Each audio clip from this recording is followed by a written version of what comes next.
What is going on, people? Welcome to Rio's Positive POV, or welcome back to returning subscribers. 2022 has been an insane year for film lovers. 2023 looks like it's going to be another banger. I, for one, am extremely excited for the films that are going to be released next year. And now 2022 is coming to an end. I thought it would be a great time to let you know my 10 most anticipated movies of 2023. So let's not mess around, let's get to it.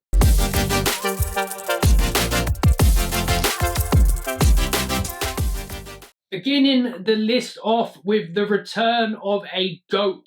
At number 10, we have How Do You Live, which is the return of Mr. Studio Ghibli himself, Hayao Miyazaki, and I am foaming at the mouth for this guy's next film. Ghibli bring nothing but bangers, and the return of the GOAT is always a time to celebrate. At number 10, How Do You Live?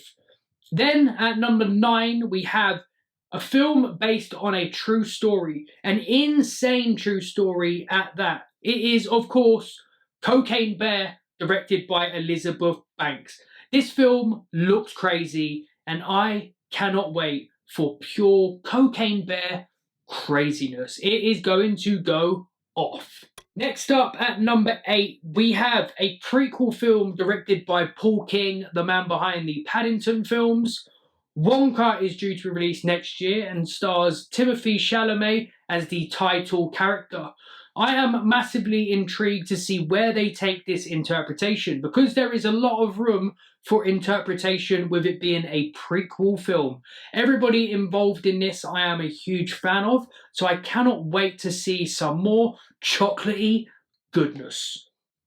Next up at number 7, we have disappointment. Sorry, no, we have Beau is Afraid, which is directed by Ari Aster and stars Joaquin Phoenix. Aside from a poster and a name change, Disappointment Boulevard was a much better title, but oh well, it is what it is. I don't know much about this film, but all I know is that Midsommar and Hereditary were absolutely insanely good, and Joaquin Phoenix is one of my favourite actors. So, Beau is Afraid, one of my most anticipated of the year for sure.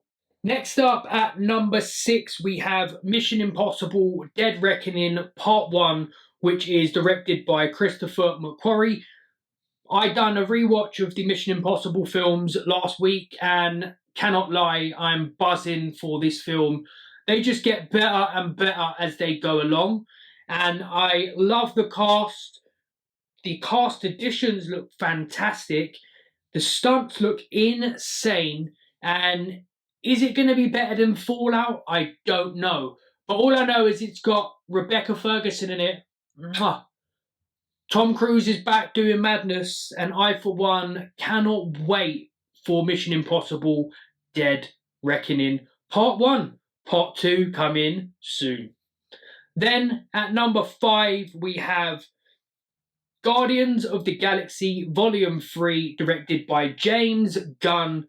The final Guardians movie featuring this edition of the Guardians anyway, and I assume will be the final performances from a lot of the actors portraying the Guardians. The trailer looks magnificent. Guardians 1 is my favourite MCU film. Guardians 2 is brilliant. And wow, the end of an era. James Gunn has moved to DC. This is probably the last input that he's going to have in the MCU. And I am completely enamoured by the characters. Rocket Raccoon and Groot are my faves. But I'm a fan of all the Guardians.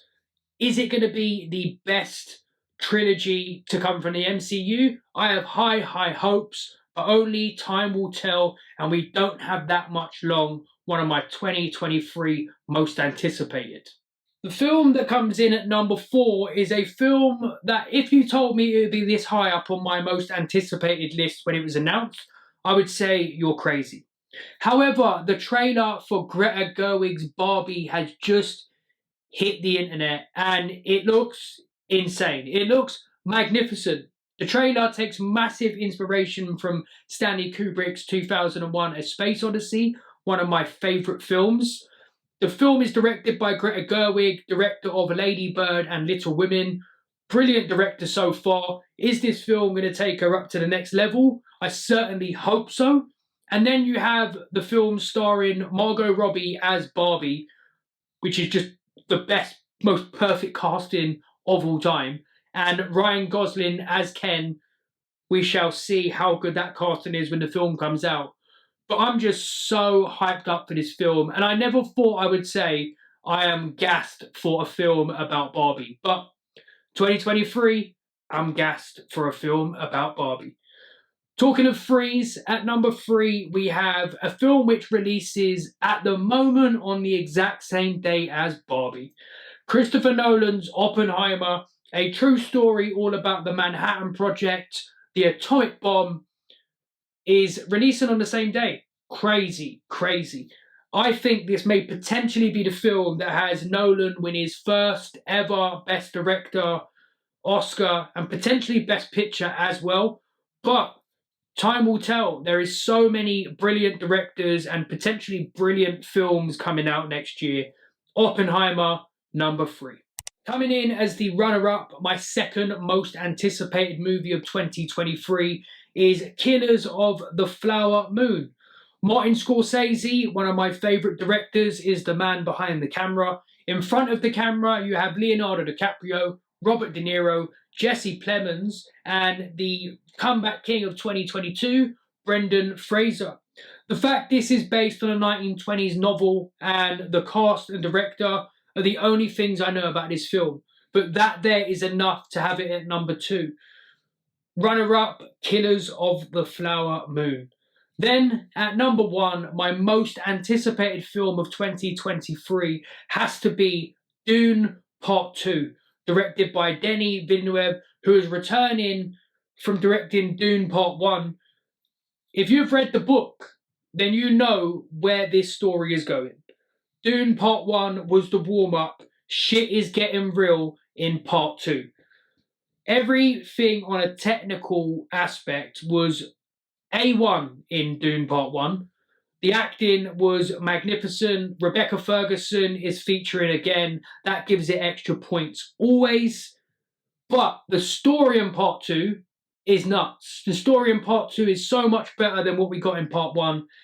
And that's why it is my most anticipated movie of 2023. I am buzzing for that one. In fact, I'm really excited for not just the 10 films on this list, but so many more. 2023 is looking like it's going to be a wonderful year for cinema, and I am ready to go. If you stick around on the channel over the next couple of weeks, I am going to be giving you my top 10 movies of 2022. I still have a few to knock off, so once I've watched everything I want to watch, I will record that and get it out before the year is out. I'm Rio. Thank you for watching. Peace out.